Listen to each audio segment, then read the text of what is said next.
Aquí. Bien, sean bienvenidos todos, hermanos. Gracias por el tiempo que hacen para venir y acompañarnos. Le voy a invitar, hermano, acompáñenme ahí al capítulo 3. Vamos a continuar con este estudio que estamos llevando, este lineamiento, y es importante que estemos dándole ese seguimiento para no perder el hilo de lo que conlleva la enseñanza. Entonces, acompáñenme por favor ahí, a Hebreos capítulo 3, versículo 1 al 6. Ustedes tuvieron lectura, pero déjenme leer específicamente el versículo 1, que es donde vamos a iniciar y vamos a tomar partida en el tema de hoy. Dice la Escritura, Hebreos 3, 1: Por tanto, hermanos santos, participantes del llamamiento celestial, considerad al apóstol y sumo sacerdote de nuestra profesión, Cristo Jesús. Padre, gracias le damos porque nos permite reunirnos una vez más en este lugar. Gracias, Señor Jesucristo, porque en su sacrificio, en su derramamiento de sangre, en esa obra maravillosa en la cruz, usted, Señor, se ha posicionado como el supremo y el único mediador entre Dios y los hombres. Gracias también porque en su ascensión ahora nos ha dejado a su Santo Espíritu. Y hoy, en esta mañana, el Santo Espíritu, nos dirigimos a usted, rogando que nuevamente sea usted el que trabaje en nuestras mentes, nuestro corazón, nuestra voluntad. Y, Señor, podamos recordar lo que quizá ya sabemos, aprender lo que no, pero sobre todo ser practicantes de los lineamientos de su palabra. El Señor perdone nuestras faltas, perdone nuestros pecados. Perdónenos incluso, Señor, porque a veces nuestro arrepentimiento es muy superficial. Y, Señor, necesitamos entender y asentar en nuestra vida ese fundamento maravilloso de quién es usted. Ayúdenos, Espíritu Santo, nuevamente a poder traer a nuestra memoria estas verdades, a poder analizar, hacer una investigación, una examinación personal para saber si hay algo o hay alguien que esté tomando su lugar en nuestra vida, alguna actividad, alguna persona, incluso alguna manera de pensar que no va de acuerdo a usted. Ayúdenos, Dios, en esta mañana poder dirigir la vista a usted y poder entender que ahora usted es el que gobierna, usted es el creador del universo, usted es el que sostiene y por usted subsisten todas las cosas. Ayúdenos a depender y a tener nuestra vida en completa dependencia de usted. En el bendito nombre de Cristo Jesús. Amén. Dice el versículo 1 nuevamente: Por tanto, hermanos santos, participantes del llamamiento celestial, considerad al apóstol y sumo sacerdote de nuestra profesión, Cristo Jesús. Hemos estado viendo en el contexto, hermano, esta afirmación que el escritor a los hebreos ha estado dando referente a quién es Cristo y dónde debe de estar. Ahora, es algo que vamos a estar repitiendo cada mensaje hasta que terminemos toda la epístola a los hebreos, puesto que es el tema central, la importancia de devolver a Jesús la centralidad absoluta, por así mencionarlo. Ahora, a lo largo del escrito de toda la epístola a los hebreos, vamos a encontrar diversos peligros que se nos advierten como consecuencia de no posicionar o no centralizar a Cristo en nuestra vida como debería de estar. Dentro de los peligros que se menciona hasta hoy, hemos visto en general uno específicamente, y después del versículo 7 ya aparece el siguiente. Pero el primer peligro que en el contexto se nos menciona es el peligro de deslizarse. Ya lo estuvimos estudiando en el capítulo 2 de los primeros versículos, donde se nos habla del peligro de deslizarse. Después del versículo 7 del capítulo 3 comienza a hablar del peligro de endurecerse. Más adelante vamos a comenzar a ver los peligros de no madurar o de tener un retroceso en la madurez espiritual. Más adelante el escritor empieza a hablar sobre el peligro de abandonar la fe, y al último termina hablando sobre el alarmante peligro de haber rechazado la voz de Dios y por ende, por consecuencia, todos los peligros ya mencionados. Ahora, en este cuadro que vamos a estudiar hoy, que vamos a analizar, la Escritura, hermano, emplea diferentes figuras para explicar la relación que tiene Jesucristo con los creyentes. Dentro de ello, el escritor, del versículo 1 al versículo 6, hace una acentuación diciendo quién es Jesucristo. diciéndonos que Él es el enviado de Dios, puesto que en el contexto, recuerde, el escritor tenía la pretensión o la meta de quitar estas ideales de apóstoles, de ángeles, de mensajeros que el judaísmo tenía como supremos. Y aquí menciona, mira, Jesucristo fue enviado como un apóstol, si lo quieres reconocer, fue enviado de Dios, pero es a quien ahora debemos escuchar. Eso lo menciona desde el versículo 1, capítulo 1. Ahora, también aquí hace una referencia y reitera lo que en el contexto del mensaje pasado estuvimos viendo, referente a quién es en posición Jesucristo, diciéndole es el sumo sacerdote por medio del cual ahora podemos ver y llegar al Padre. No hay otro medio. Pero también, hermano, hace una referencia en general, utilizando una ilustración de la casa, y menciona el escritor que Cristo es el gobernante y fundador de la casa de Dios, a quien necesitamos obedecer. Ahora, esto tiene un significado especial para los creyentes judíos, porque si usted se da cuenta, en este cuadro específicamente del 1 al 6, comienza a hacer una referencia constante de Moisés.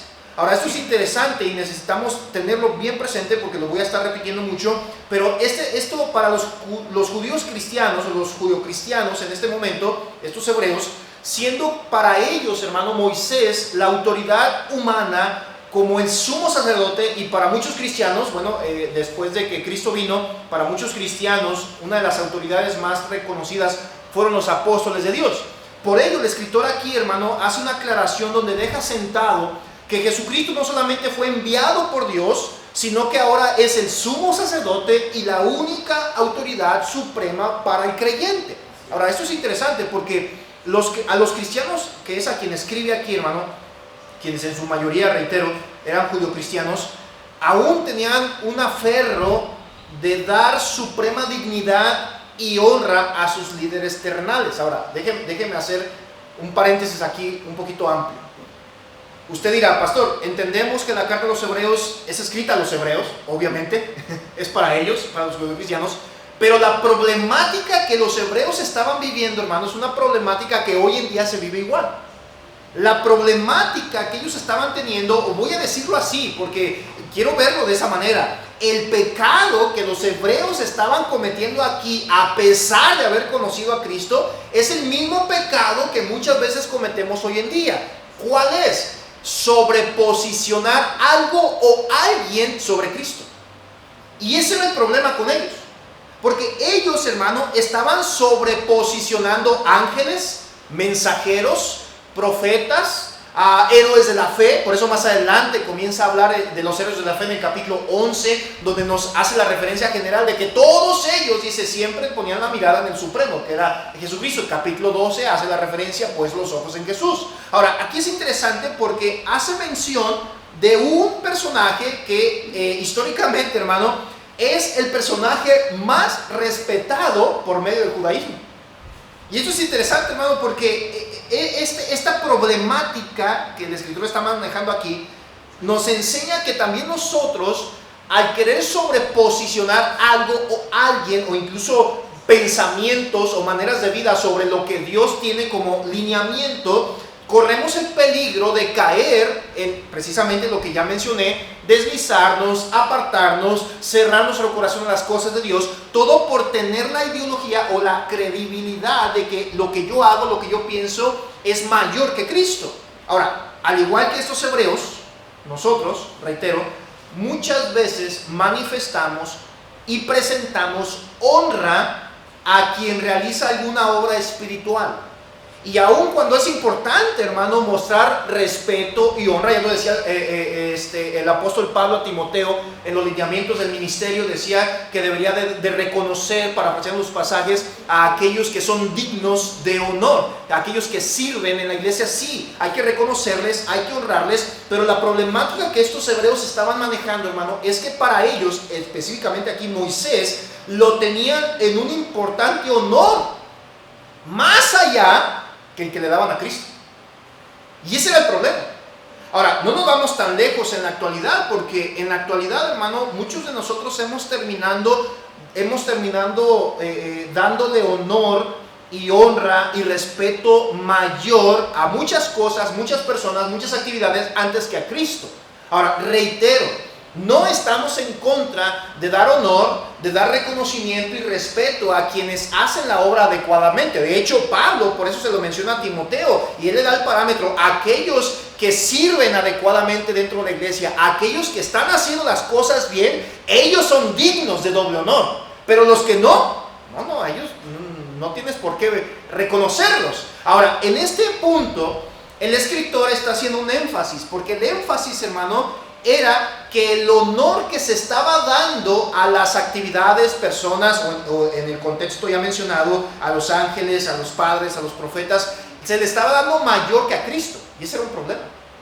Hoy en día, hermano, mire, yo sé que todos aquí, de alguna manera, de alguna forma, tenemos hasta cierto punto una admiración, voy a decirlo de esta forma, por un líder o un guía espiritual. En mi caso, yo puedo ver a varios, y puedo ver el ejemplo de la fe de muchos. Puedo ver el ejemplo y digo, me gustaría tener el cerebro que tiene este pastor. Yo veo a mi pastor y digo, pastor, yo no tengo la capacidad mental que tú tienes. Ya lo decía el hermano Omar ahorita, y yo estoy de acuerdo con él. Es que no me puedo memorizar las citas. Recuerdo lo que dice la Biblia, pero no, ¿verdad? Entonces, lo que yo aplico es que voy y me dice, ¿dónde dice eso? ¿En la Biblia? Estoy seguro que lo dice en la Biblia, no sé en qué pasaje, pero lo dice en la Biblia, ¿verdad? Porque tengo ese problema de mi mente. Suelo grabarme muchas cosas, pero es un problema. Ahora, yo conozco gente, hermano, que bárbaros, increíble. ¿Cómo? Tal pasaje, tal capítulo, párrafo 2, después de la tercera coma. Yo, ¿cómo le haces? Y les dice concordancias andando, ¿verdad? Ahora, eso es de admirar su dedicación, es de admirar su tiempo. Hay personajes en la Biblia que podemos admirar. Hay personajes en la historia cristiana que podemos admirar. Charles Spurgeon, el predicador más eminente de Estados Unidos, el pastor Edward. Y podemos ver que todos ellos, sin lugar a dudas, son dignos de honor, dignos de admiración, dignos de respeto. ¿Cuál es el problema, hermano? El cristianismo de hoy ha cambiado todo ese honor bíblico por adoración e idolatría. Ahorita usted debe de tener mucho cuidado con muchos cristianos, iba a decir cristianoides, porque cuando usted le toca a su eminencia espiritual, no hables de Tony Ashton, no hables de estos pastores, no hables de estas líderes. No toques al líder de la luz del mundo. Y la admiración que ellos tienen y el honor lo llevan, hermano, a suplantar la gloria y el honor que Cristo merece. Ahora vamos a bajarle poquito, porque a lo mejor usted dice, pastor, yo no. Yo miro a Cristo y solo a Cristo. Ok, pero ¿qué con sus actividades? ¿Qué con sus maneras de pensar? ¿Qué con su resistencia a doblegarse, a cambiar algún temperamento en su vida por lineamiento bíblico, solo por no querer modificar su carácter? Y todo eso también, hermano, es adoración, porque nos negamos a querer darle la centralidad cristocéntrica, reitero, que Cristo merece. Entonces, sí es cierto, hermano, es verdad que la comunidad hebrea, hasta este punto, reconocía la dignidad y el valor de Jesucristo. Y existía, hermano, una evidente distorsión en el orden de las prioridades espirituales que ellos tenían, porque ellos no le otorgaban, hermano, la centralidad cristocéntrica que le correspondía sobre la tradición levítica. Entonces, para ellos, la tradición levítica era de suma importancia. Ahí lo vemos con el problema que Pablo tiene que desenvolver, que tiene que aclarar y se desenvuelve en la carta a los romanos. Pablo tiene que corregir un montón de cosas. Ahí vemos el problema que se estaba presentando en Éfeso, en Galacia, a los Corintios, en Tesalónica. Hermano, todas las problemáticas tenían que ver con posicionar algo antes que a Cristo en primer lugar. Para muchos la circuncisión era importante, para muchos guardar el sábado era importante, para muchos el practicar las fiestas era importante, para muchos el hacer alguna actividad en la iglesia de los Corintios. Ahí estaba el dilema con lo del velo, para muchos el velo era importante, y empieza a desenvolverse todo el panorama de la Escritura y nos enseña que la problemática central está en no poner a Cristo donde debe de estar. ¿Qué pasa con los problemas de carácter que tenemos nosotros? ¿Por qué surgen? Porque no centralizamos a Cristo en nuestra vida. Porque no dejamos que Cristo sea el que nos guíe y sea el que nos diga cómo conducirnos, cómo andar, cómo hablar, cómo actuar. Las decisiones que tomamos. Las decisiones que tomamos vienen a repercutir tanto positiva y negativamente en nuestra vida, y esto viene a repercutir dependiendo de qué tan centrado está Cristo en nuestra vida. Hay decisiones que vamos a tomar tanto en índole espiritual, tanto en índole secular, hablando de los medios terrenales de la labor, la escuela y todo eso. Pero todo, hermano, se desenvuelve y repercute en nuestra vida dependiendo de dónde estamos centralizados. En el caso de los hebreos, ellos estaban teniendo un problema aquí. Estaban no honrando al Señor como debería de ser, porque para ellos, hermano, la honra y el honor era más fuerte para la tradición levítica que para la centralidad cristocéntrica. Y ese era un problema. Ahora, ante esto, hermano, el autor aquí hace una confrontación mediante un llamado a hacer una introspección sobre ellos, para que ellos evaluaran la desviación teológica que habían llegado a caer. Ahora, estamos hablando de gente cristiana, de gente salva. No estamos hablando de inconversos que no conocen al Señor, que todavía no saben quién es Cristo, que ellos utilizan imágenes e idolatría para enfocar su fe y direccionar su vida. Pero estamos hablando aquí de creyentes, de cristianos, hebreos que se habían convertido a Cristo, que estaban aferrados a la tradición levítica en lugar de posicionar a Cristo donde debía. Ahora, esto debe de enseñarnos algo a nosotros, hermano, porque este desafío que se está haciendo aquí nos demanda tanto a usted como a nosotros invitar o examinar, mejor dicho, de una manera crítica qué lugar está ocupando Cristo en su vida. Eso es lo que tenemos que analizar. Es la pregunta que debemos estarle dando vueltas todo el tiempo. ¿Qué lugar ocupa Cristo en mi vida? Eso es lo que el escritor de los Hebreos estaba tratando de enfocar. Porque recuerda, hermano, muchos de ellos tenían una cristología doctrinal muy clara, pero no habían llevado esa doctrina a una práctica funcional. Y era un problema. Porque lo entendían, sabían quién era Cristo, sabían que era supremo, pero en la práctica no lo estaban haciendo. Y aquí toca voy a decirlo así, toca una herida muy delicada. Porque yo no sé si podamos nosotros como mexicanos o como latinos poder entender lo delicado que era hablar en contra de Moisés. Y podemos verlo históricamente, hermano, que fue un problema cuando alguien se levantaba y quería mencionar algo sobre Moisés. Tenía que tener mucho cuidado, mucho tacto, tenía que ser muy sutil, porque cuidado y no lo apedreaban en ese momento, para los judíos. Ahora, quiero que note la forma en que el escritor, hermano, hace voy a decirlo así, asienta la realidad de que Jesucristo es superior sobre Moisés. Y mira lo que dice el versículo 1, vuelvo a leer. Por tanto, hermanos santos, participantes del llamamiento celestial, considerad al apóstol y sumo sacerdote de nuestra profesión, Cristo Jesús. Aquí hace una aclaración, el escritor dice, hey, recuerda, porque lo acaba de ver en el contexto, los versículos pasados del capítulo 2 nos reiteró y nos afirmó que Él era el sumo sacerdote, que Él es el supremo sobre todo, que no hay nadie más fuera de Él. Y en este capítulo el escritor comienza a asentar la realidad y recordarles que deben de fijar su mirada en aquel que es supremo en todo y sobre todo. Por cierto, ¿en qué fija usted su mirada? Ya lo decía el hermano Omar en la mañana de escuela dominical, no hay gente allá afuera que fija su mirada en un montón de idolatría. Ahí está la gente, confiando en un ídolo, confiando en un líder espiritual, confiando en una asociación religiosa, confiando en la comunidad eclesiástica local. Incluso ahí está el problema, porque hay creyentes, hermano, que dicen, no, es que yo sí soy un buen cristiano. ¿Por qué? Porque voy a vida nueva. Ándale. No, digo, creo que estás bien equivocado, estás peor porque vienes a vida nueva. Allá está la verdad. Y hay gente que así piensa, sobrepone actividades, ideologías, pensamientos, personas sobre Cristo. Y ahí está el problema. Entonces, aquí el escritor hace una aclaración muy importante, donde les dice, fijen la mirada en aquel que es supremo. Ahora, este versículo 1, en la traducción del lenguaje sencillo, lo dice de esta forma: hermanos, Dios los ha llamado a ustedes para que sean su pueblo elegido.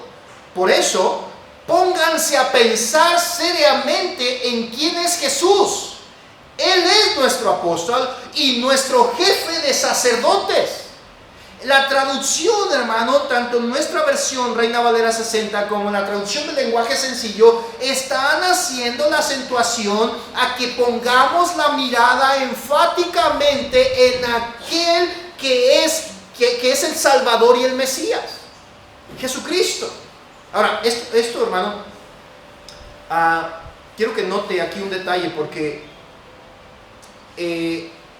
hay un aspecto muy interesante aquí, a quién dirige los destinatarios del escrito. Y aquí está haciendo una aclaración, no se está limitando a la cultura hebrea, no se está limitando al judío que se había convertido a Cristo, sino que aquí incluye, dice el escritor, por tanto, hermanos santos. Está incluyendo a todo aquel que ha sido salvo. El autor, hermano, no se dirige a una audiencia o a un grupo de personas que son ajenos a la fe, sino a los mismos miembros de la fe. Y eso nos incluye a nosotros también. Ahora, aquí nos identifica como hermanos y les recuerda el llamado y la elección divina. Ahora, esto es maravilloso, hermano, porque no solamente el escritor está diciendo Cristo es supremo, Cristo es sobre todas las cosas, sino que nos dice la razón. Dice, tú eres llamado a una vida celestial, tú tienes una elección divina, Dios te eligió de una forma divina. No hay forma que tú puedas ignorar esto, porque Dios tiene este mensaje para ti. El contexto, hermano, enfatiza que la identidad y el destino escatológico de la comunidad no pertenecen al orden terrenal, sino a lo celestial. Entonces, es ahí donde viene el parteaguas de todo nuestro pensamiento. ¿En qué, en quién o cómo estamos pensando de Cristo?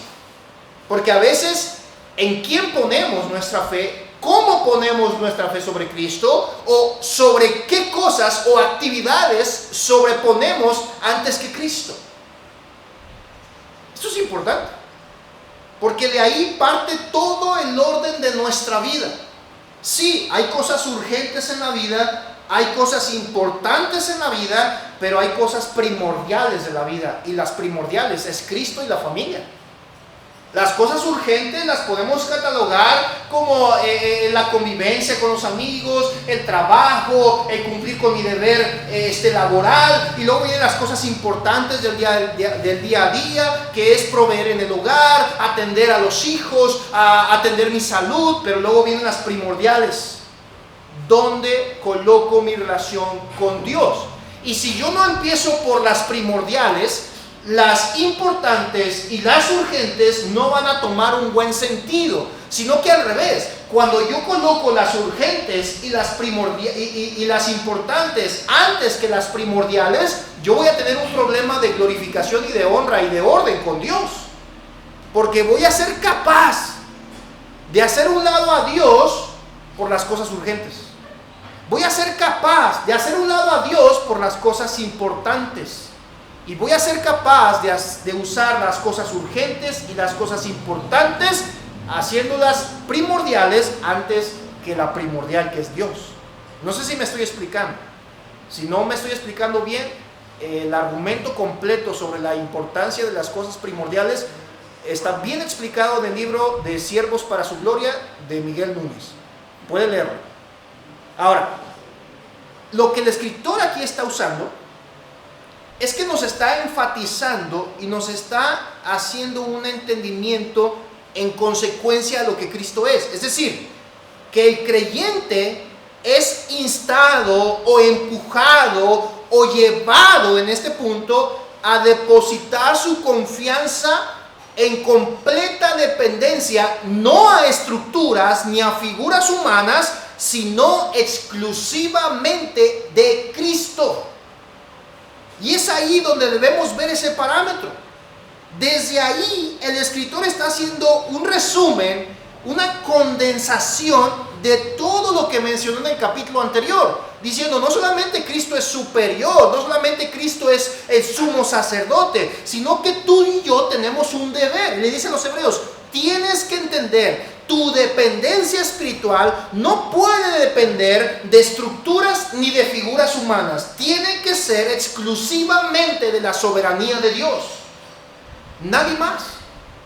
Ahora sí, hermano, como seres humanos lo entiendo, lo comprendo, lo experimento a diario, la sensación de nerviosismo, de preocupación, de decir, Señor, yo no sé qué va a pasar mañana, y estamos a veces con el afán, con la ansiedad, pero el Señor mismo lo había dicho Él con sus propias palabras en los evangelios, ¿verdad? No preocupéis por el día de mañana, qué comeréis, qué beberéis, o qué van a suceder las cosas, parafraseando el pasaje. Dice, Dios tiene control de las aves, ¿cuánto más de ustedes que son sus hijos?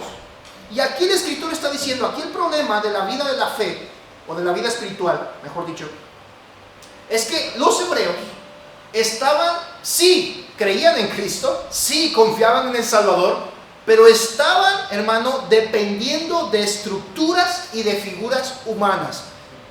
La ley levítica, los ángeles, los profetas, y específicamente aquí el escritor hace una mención de un nombre muy eminente, Moisés.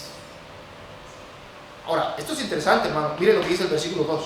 Aquí viene la forma en que el escritor va en contra, voy a decirlo así, no sé si puedo explicarlo de mejor forma, pero en el versículo 2, el escritor muestra la forma en que la vida de vivir de los hebreos va en contra de Dios, pero que el escritor no está en contra de Moisés.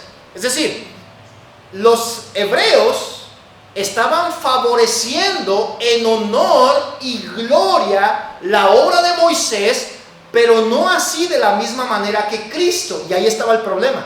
Entonces el escritor estaba en contra de ello, y él les hace mencionar, eso no está bien, pero no estoy en contra de Moisés. Me explico mejor. Dice el versículo 2, Hebreos 3:2, dice ahí, el cual es fiel al que le constituyó. Aquí está hablando de Cristo.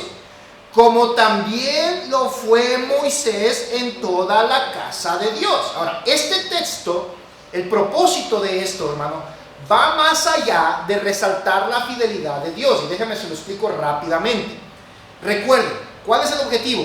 Aclarar quién es Cristo, aclarar quién debe de ser Cristo en su vida. Y en este pasaje lo incluye y hace voy a decirlo así, un reconocimiento de lo que Moisés es o era. Dice, porque fiel es el que lo constituyó, hablando de Cristo, dice, como también lo fue Moisés. Empieza a darle la fidelidad, y el autor aquí está cuidando, hermano, sus palabras para no deshonrar el legado de Moisés. Sin embargo, la forma en que usa sus palabras también es para poner a Moisés debajo de Cristo.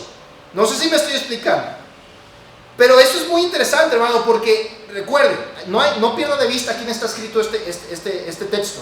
Es a los hebreos, personas a quien tenían sumo respeto y honor por Moisés. Cuidadito si usted mencionaba algo de Moisés. Cuidado si usted iba a decir algo referente a la ley de Moisés. Cuidado, porque Moisés, hermano, para el pueblo era alguien que fue un hombre ejemplar, obediente y digno de admiración. Entonces el escritor tiene que decir, ¿cómo le hago? ¿Cómo le hago para que los hebreos entiendan que ese hombre, a quien sí es ejemplar, a quien sí es obediente, a quien sí es un siervo digno de honor, está debajo de Cristo? Y aquí el escritor lo dice, Cristo Jesús, el cual es fiel al que lo constituyó y apacigua las aguas, ¿verdad? No te enojes. Sí, Moisés también fue fiel. Sí, Moisés también fue fiel en toda la casa de Dios, es verdad, fue fiel. Pero miren, hermano, siendo Moisés considerado como el máximo referente a nivel nacional como espiritual, ¿por qué? ¿Por qué lo hacía así el judío? ¿Por qué lo hacía así el hebreo? Porque bueno, claramente la escritura nos dice, hermano, que la centralidad de esto radicaba en el papel de Moisés como libertador de la opresión egipcia. Desde ahí empezó todo. En Éxodo capítulo 12, versículo 51 nos habla sobre esa liberación. También nos habla como guía, o la Biblia enseña que él fue guía del pueblo hasta los umbrales de la tierra prometida, Deuteronomio capítulo 34, versículo 1 al 4. No solamente ellos, sino que a Moisés, hermano, se le atribuye la autoría del Pentateuco, los primeros libros de la Biblia, hermano, y eso para el pueblo, hermano, era importantísimo, hasta Deuteronomio 33, claro, el capítulo 33 se cree que él no lo escribió. Sin embargo, hermano, estos puntos de referencia históricos que fundamentan al judaísmo para reconocer a Moisés como mediador de la ley, como centralidad de libertador, como guía y todas estas cosas maravillosas, el escritor dice, es verdad, ustedes históricamente y evidentemente podemos posicionar a Moisés en ese reconocimiento como el profeta más grande de la historia. Sin embargo, dice el escritor, hay alguien más grande, hay alguien mayor, y es Jesucristo. Deuteronomio capítulo 34, versículos 10 al 11, si usted me puede acompañar ahí, por favor. En este pasaje, el escritor menciona, reitero, este capítulo se cree que Moisés no lo escribió, porque habla de su muerte. Se considera que fue un escritor adicional el que añadió este capítulo, y pudo haber sido incluso el mismo Josué. Dice el versículo 34, versículo 10 al 11. Quiero que note la forma en que manifiesta la posición de Moisés. Dice, y nunca más se levantó profeta en Israel como Moisés, a quien haya conocido Jehová cara a cara. Nadie como él en todas las señales y prodigios que Jehová le envió a hacer en tierra de Egipto, a Faraón, a todos sus siervos y a toda su tierra, y en el gran poder y en los hechos grandiosos y terribles que Moisés hizo a la vista de todo Israel. La acentuación está en el versículo 10, donde el escritor dice, nunca más se levantó profeta en Israel como Moisés. Y lo posiciona sobre todo. Lo posiciona en un lugar maravilloso. Ahora, es importante, o fue importante en su momento, que el escritor a los hebreos hiciera esta aclaración, diciendo, sí, Moisés es importante, Moisés es maravilloso en su guía, Moisés y su autoría del Pentateuco, Moisés y su mediación para tener la ley divina hacia el pueblo. No obstante, el escritor hace la aclaración, hermano, y la epístola nos introduce a un giro cristológico radical. Y esto es maravilloso, porque si hacemos una pauta ahí y nos ponemos a pensar nosotros en la actualidad, ¿quién sería nuestro Moisés? Podemos incluirlo tanto en personas, actividades o maneras de pensar, porque a veces nuestra manera de pensar tiende a sobreponerse sobre la guía de Cristo, ¿verdad? Somos muy dados como cristianos a ir al Señor en oración después de que ya hicimos el problema, no antes. Somos muy dados de ir al Señor a buscar guía y consejo después de que nosotros nos atrevimos a querer hacer las cosas. Somos muy dados a querer ver con admiración y gran respeto, y reitero, no está mal que demos honor y respeto. La Escritura nos enseña que debemos tener respeto y honor por nuestros líderes y nuestros guías espirituales, hablando bíblicamente. El problema es que a veces sobreponemos a ellos más allá de lo que Cristo debe de estar. Y luego ahí estamos cristianos, admirándose. ¿Cómo es posible que la religión allá afuera le crea a ese hombre que no usó la Biblia para decir el argumento que acaba de decir y dicen que esa es palabra de Dios? Bueno, no se admire, porque en el cristianismo también muchas veces sucede lo mismo. Porque se sube un pelado ahí al púlpito y empieza a decir una sarna de cosas. La guitarra es del diablo, no la uses. Ya están un montón de cristianos encerrados en el legalismo, cegados de la mente, cegados de su relación con Cristo, y empiezan a satanizar a todo mundo que usa guitarra. Ya los quiero ver allá en la sierra, llegando con los tarahumaras, con los huicholes, con los coras, cargando su piano de cola, a ver si llegan a adorar al Señor allá. Ahora, no estamos en contra de un piano, no estamos en contra de un buen argumento musical. El problema es que a veces posicionamos liderazgos, ideologías, legalismos sobre lo que Cristo dice en su palabra. Y ahí está el problema. Es el problema que los hebreos tenían. Sí, yo conozco a Cristo, decían, Cristo es mi Salvador, Cristo es mi Señor. Ah, pero Moisés, no me toques a Moisés. No, los ángeles, los profetas. Y entonces aquí, hermano, el escritor, la intención general, reitero, es posicionar y regresarle a Cristo la posición que debe tener en nuestras vidas. Entonces aquí, hermano, el escritor presenta a Jesús no solamente como la figura principal de la fe, sino como aquel que posee dignidad y un honor íntimamente superiores a cualquier cosa, incluyendo a Moisés. Y eso debemos considerarlo usted y yo. Porque como iglesia, a veces, hermano, incluso sobreponemos nuestro conocimiento a lo que Dios dice. Aguas con eso. Tenga cuidado. Porque sí, hermano, qué bueno que usted tiene conocimiento, y aquí siempre le vamos a impulsar y a empujar a que usted estudie, a que usted se involucre, se empape de la palabra de Dios, pero usted debe de tener cuidado para dónde dirige ese conocimiento. Porque el conocimiento, hermano, tiene un fin. Sí, enseñar a otros, pero el fin principal, hermano, es exponerme a mí como el más vil pecador para glorificar a Cristo de mejor forma. Esa es la idea de la predicación. Reducir al ser humano y exaltar a Cristo. Pero parece que ahora es al revés. Ahora exaltan al hombre y reducen a Cristo.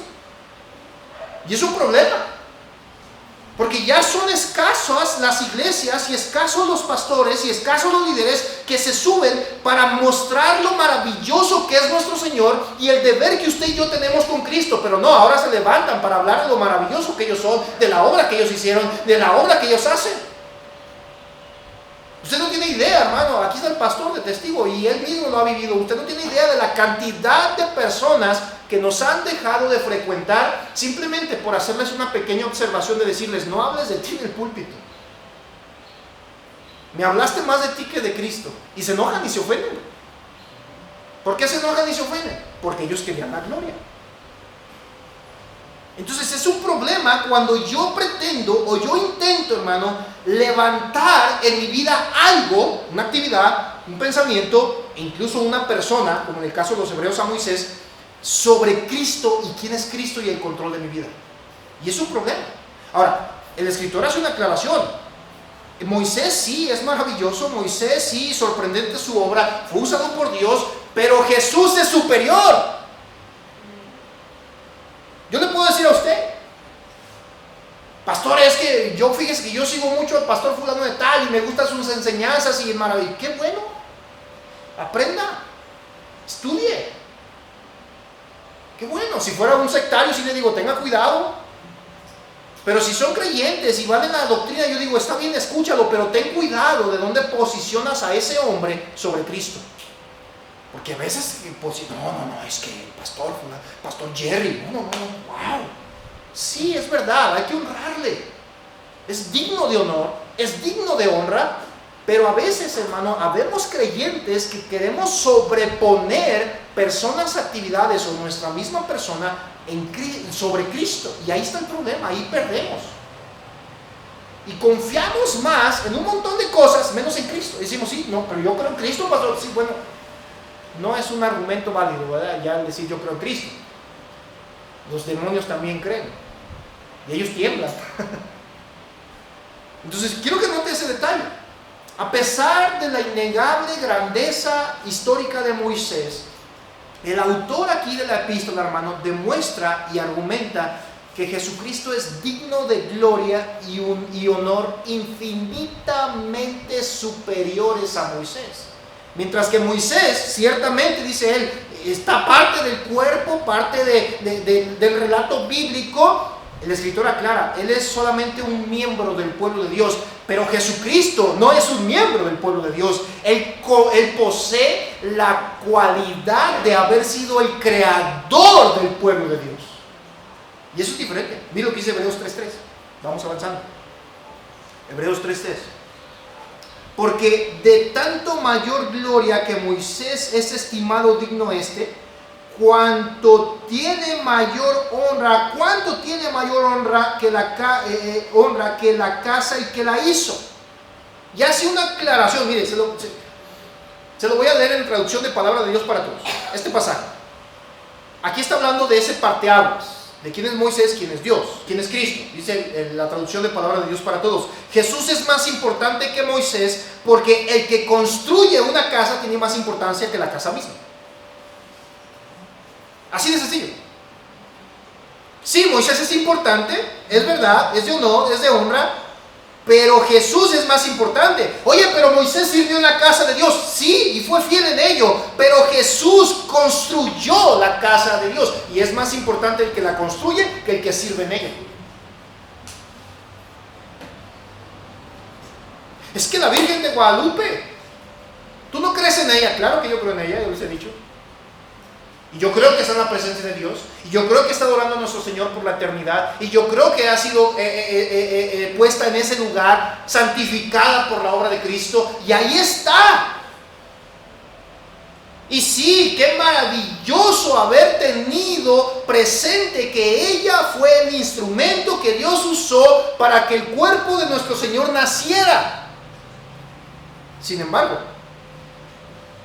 Jesucristo es superior a la casa. Y es ahí donde la escritura de los Hebreos está aclarando. Mira esto.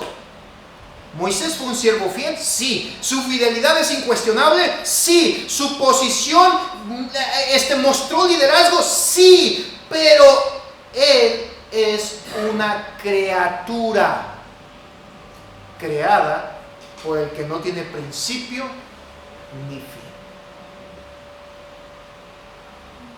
Para estos creyentes, como muchos hoy en día, es necesario, hermano, que tengamos una superación del tradicionalismo religioso. Reitero, la tradición judía, hermano, identifica legítimamente a Moisés como la figura emblemática de la liberación soteriológica frente a una opresión egipcia, sí. Sin embargo, el autor sagrado confronta esa postura de manera sutil, exhortando a los destinatarios a no quedar cautivos por la nostalgia o el apego de una tradición levítica o legalista, porque el argumento exegético aquí nos muestra que el plan definitivo y superior de Dios no concluye en Moisés, no concluye en mis obras, no concluye en mis actos o mis líderes, concluye, hermano, en el cumplimiento perfecto de la adoración y reconocimiento supremo a Cristo. Ese es el objetivo, adorar al Señor, glorificar de mejor forma a Cristo. Juan capítulo 1, versículo 17, miren lo que dice ahí. Me voy rápido aquí, hermano, ya se me fue el tiempo. Juan capítulo 1, versículo 17. Dice el escritor: pues la ley por medio de Moisés fue dada. Gracias. ¿Es verdad esto? La ley por medio de Moisés fue dada, pero quiero que note lo que dice Juan. Pero la gracia y la verdad vinieron por medio de Jesucristo. Hace una aclaración. Mira, qué bueno que tú recibiste el evangelio por medio de un pastor. Qué bueno. Es verdad. Pero la salvación no venía por ese pastor, venía por la gracia dada de Jesucristo. Y sí, hay que respetar, hay que dar honor a aquellos que fueron alcanzados por la gracia y que ahora ellos vinieron y le compartieron a usted y que dedican tiempo para compartirle a usted. Hay que dar honor porque lo merecen. Sin embargo, Juan y el escritor de los Hebreos escriben: la gracia y la verdad son por Jesucristo nada más. El Señor Jesucristo mismo hablaba de Moisés en Juan 5:46, diciendo que Moisés, le decía a los judíos, Moisés habló de mí. No, Jesucristo no usaba a Moisés para hacer referencia, decía, Moisés habló de mí. ¡Wow! Hermano, Moisés sí rompió las cadenas físicas de un pueblo oprimido por la esclavitud, pero Cristo realizó una obra universal y eterna. Es Él el que da la libertad eterna sobre el pecado. Es Él el que da la gracia. Él libra de la esclavitud. Él cumple la ley por nosotros. Él es nuestro sumo y único mediador. No hay más. Juan 8:36 dice: si el Hijo os liberare, seréis verdaderamente libres. Romanos 6, 4 al 6 nos enseña que hemos sido sepultados juntamente con Cristo para resucitar juntamente con Él. Dice esto con el fin de andar en vida nueva por Cristo. Hebreos 3, 4 al 6 dice la Escritura, regrese ahí por favor, Hebreos 3, 4 al 6. Dice: porque toda casa es hecha por alguno, pero el que hizo todas las cosas es Dios.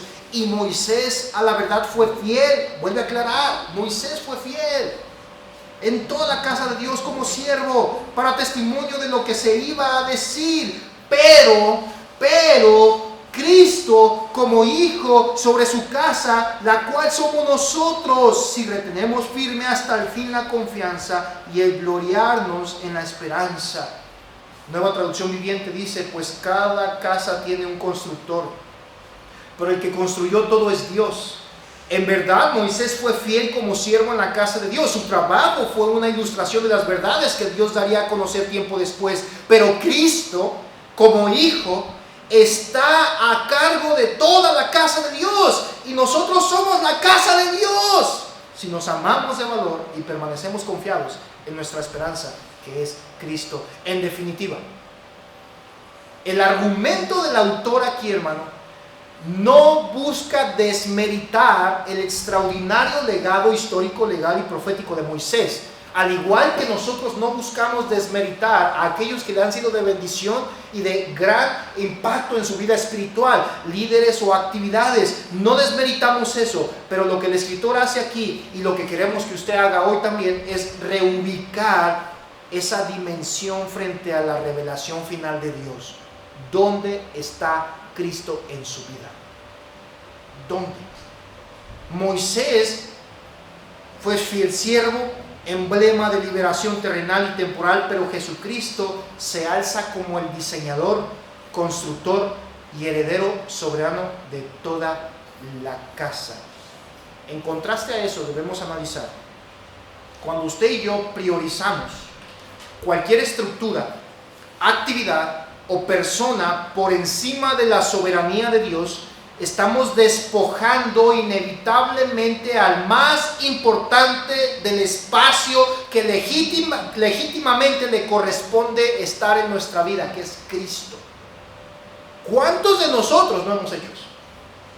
¿Cuántos de nosotros no hemos trasladado a Cristo a un lado para sobreponer a un humano, a una actividad, a una persona o incluso mi propio interés o mi propio pensamiento? Hermano, el texto es una confrontación de urgencia obligatoria para todo creyente, donde se nos dice que debemos desatar nuestra fe de los apegos tradicionales y de las estructuras humanas para devolverle a Cristo la centralidad y la supremacía absoluta de nuestro caminar diario. Regrésele al Señor eso. Dígale: Señor, aquí estoy, últimamente no he sido transparente contigo. He puesto otras cosas como prioridad y como centro de mi vida. Y el escritor a los hebreos les está aclarando: ten en cuenta esto. Cristo es superior. Cristo es superior. Póngase de pie junto conmigo, por favor, y lea conmigo el versículo 1. Hebreos 3:1. Hebreos 3:1. ¿Lo tiene? Todos juntos. Por tanto, hermanos santos, participantes del llamamiento celestial, considerad al apóstol y sumo sacerdote de nuestra profesión, Cristo Jesús. Padre, gracias le damos por el tiempo que nos da de su palabra. Gracias le damos porque nos permite recordar y analizar, Señor, la razón del por qué usted es supremo, de por qué usted tiene todo poder, pero también, Señor, de hacer una examinación introspectiva en nosotros para ver, Señor, en dónde le hemos posicionado a usted. Ayúdenos a entender, Señor, que sí, Es de honor, es de honra toda aquella persona o aquel sistema o actividad que nos ha ayudado a crecer y a ser bendecidos por medio de su palabra, pero usted es superior incluso a ello. Ayúdenos, Señor, a posicionarlo donde debe de estar. Perdónenos nuevamente, Señor, si nuestro arrepentimiento ha sido superficial, y le pedimos, Dios, nos ayude a ser transparentes y honestos con usted. En el bendito nombre de Cristo Jesús. Amén.